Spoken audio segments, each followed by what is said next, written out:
तो स्वागत है आपका मेरे यूट्यूब चैनल स्टडी विद कविता पे। आज एक नई सीरीज के साथ, यानी कि जो आपके प्रीवियस ईयर के क्वेश्चन पेपर होते हैं यूके पीएससी और यूके ट्रिपल एससी के, ठीक है, उनके पीवाईक्यू हम आज से डिस्कस करेंगे। जो काफ़ी मोस्ट इम्पोर्टेंट क्वेश्चन है हिस्ट्री, पॉलिटी, जियोग्राफी या अन्य सब्जेक्ट के, तो इससे आपका रिवीजन हो जाएगा। ठीक है, तो आज ये हमारा डे 1 है और इसी के साथ हम इसको कंटिन्यू करेंगे। तो चलिए आज की वीडियो हम स्टार्ट करते हैं। ये सारे मिक्स क्वेश्चन होंगे, ठीक है, जो एनसीईआरटी बेस्ड आपके पीवाईक्यू हैं, यानी कि प्रीवियस ईयर में पूछे गए हैं। तो पहला प्रश्न है, भारत में पंचायती राज व्यवस्था की शुरुआत कब से हुई?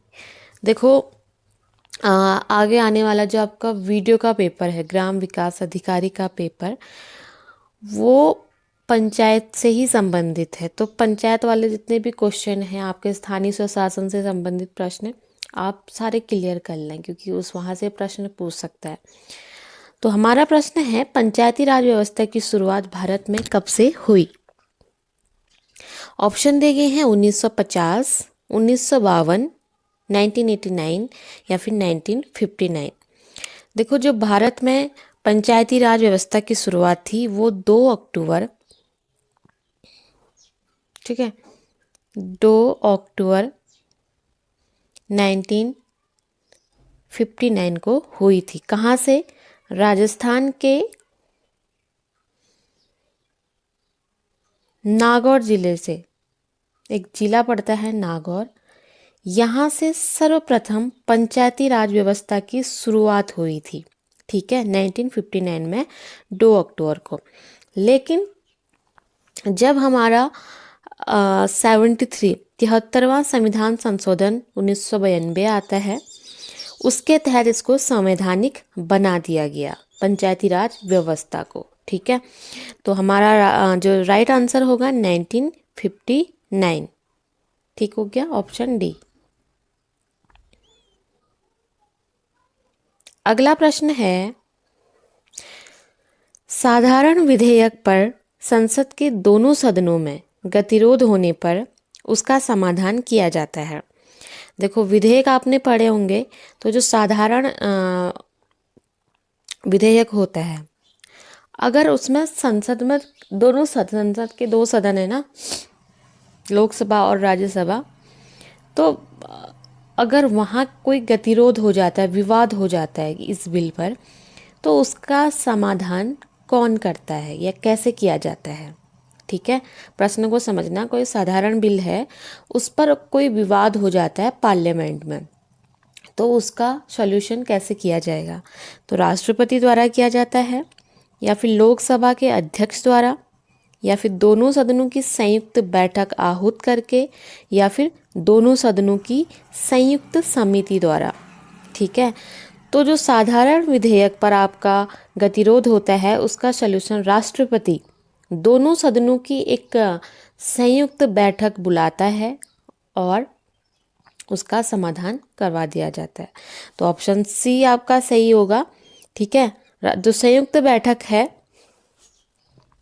आपका राष्ट्रपति के द्वारा बुलाया जाता है या आहूत किया जाता है, और इसकी बैठक जो है, यानी कि संयुक्त बैठक जो होती है, इसका आपका अध्यक्षता कौन करता है? लोकसभा स्पीकर, अध्यक्ष। ठीक हो गया। नेक्स्ट क्वेश्चन है, निम्न में किसने विश्व को सर्वप्रथम कृषि प्रदेशों में वर्गीकृत किया? काफ़ी अच्छा क्वेश्चन है, वर्ल्ड ज्योग्राफी का। हेलबर्न, हॉर्ट्सशॉर्न या डडले स्टाम्प या फिर विटेल्सी। ठीक है, देखो, वर्ल्ड को सबसे पहले कृषि प्रदेशों में विटेल्सी ने वर्गीकृत किया था, ऑप्शन डी। ठीक है,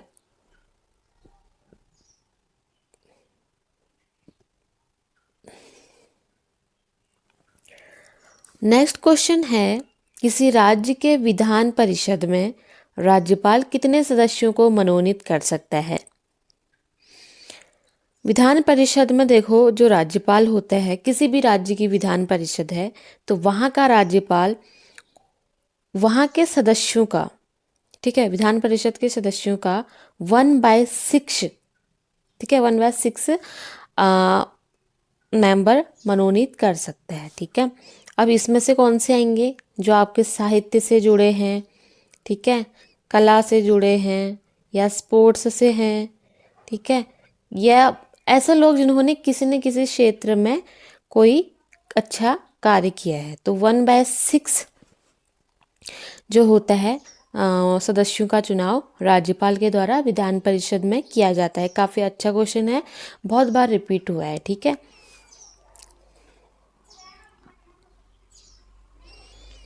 नेक्स्ट क्वेश्चन है, विजयनगर साम्राज्य के दौरान भारत की यात्रा करने वाला निकोलो कॉन्टी किस देश से संबंधित था? देखो जो विजयनगर साम्राज्य था उसमें आपका देवराय प्रथम जो शासक थे उसके टाइम पीरियड में निकोलो कॉन्टी भारत यात्रा पर आए थे, ठीक है, और ये एक इटालवी थे, यानी कि इटली से आए थे। तो ऑप्शन डी आपका सही हो जाएगा, ठीक है। और किसके समय आए थे? देवराय, ये भी पूछ सकता है कभी, किस शासक के टाइम पे आए थे? फर्स्ट के टाइम पे, ठीक है, देवराय प्रथम।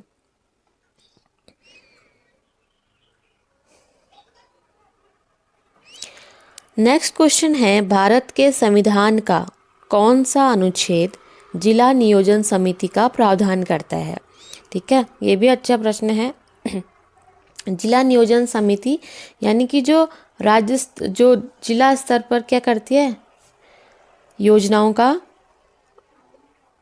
मतलब जो योजनाएं बनाती हैं जिला स्तर पर किसी भी राज्य में, तो इस समिति का अनुच्छेद 243 ZG में उल्लेख है, जिला नियोजन समिति, ठीक है, आर्टिकल 243 ZD। क्लियर हो गया?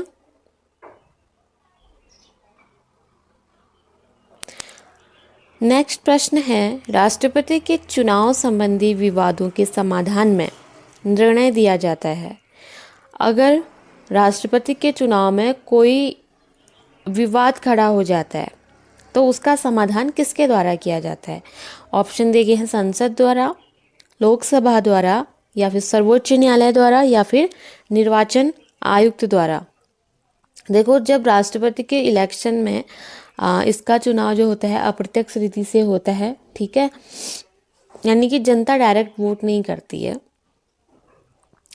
तो अगर इसके चुनाव में कोई विवाद खड़ा होता है तो इसका सॉल्यूशन सुप्रीम कोर्ट द्वारा किया जाता है, ठीक है, ऑप्शन सी आपका सही हो जाएगा।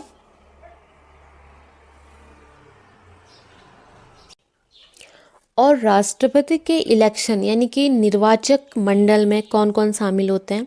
एक तो संसद के दोनों सदनों के निर्वाचित सदस्य होते हैं, और राज्य और केंद्र शासित प्रदेश के विधानसभा के निर्वाचित सदस्य होते हैं। इसमें मनोनीत सदस्य भाग नहीं लेते हैं, सिर्फ निर्वाचित। कौन कौन से? संसद के दोनों सदनों यानी कि राज्यसभा और लोकसभा के निर्वाचित सदस्य। दूसरा आपका राज्य और केंद्र शासित प्रदेश यानी कि दिल्ली, सिर्फ दिल्ली और पुडुचेरी विधानसभा के निर्वाचित सदस्य राष्ट्रपति के चुनाव में भाग लेते हैं, ठीक है, यह बात आपको आनी चाहिए क्योंकि पूछा जाता है ये भी। और अनुच्छेद 54 में, ठीक है, आर्टिकल 54 में राष्ट्रपति के इलेक्शन की बात की गई है।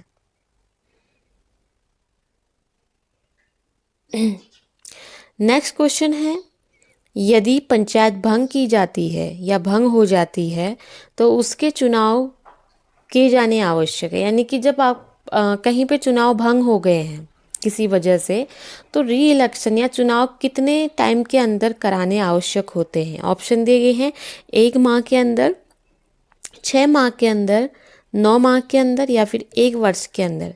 देखो जब पंचायत भंग हो जाती है तो 6 माह के अंतर्गत इलेक्शन कराने आवश्यक होते हैं। नेक्स्ट क्वेश्चन है, भारत के उपराष्ट्रपति को पद से हटाने का प्रस्ताव प्रस्तुत किया जा सकता है। अगर भारत के वाइस प्रेसिडेंट को पद से हटाना है तो उसका प्रस्ताव कहाँ पे रखा जाता है। ठीक है, देखो एक महाभियोग जैसी प्रक्रिया होती है। महाभियोग से नहीं हटाया जाता है, सेम लाइक वैसे ही होता है। सबसे पहले 14 दिन पहले नोटिस दिया जाता है उपराष्ट्रपति को। ठीक है, तो लेकिन जो इसका प्रस्ताव है सिर्फ राज्यसभा में ही दिया जाता है।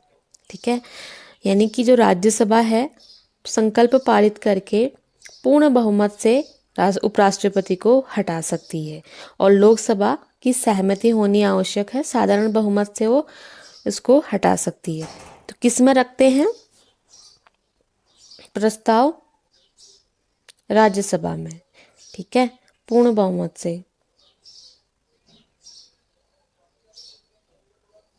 ठीक है,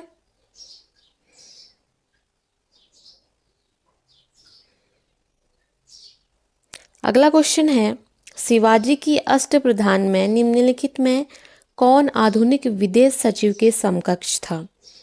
तो मुगल साम्राज्य आपने पढ़ा होगा।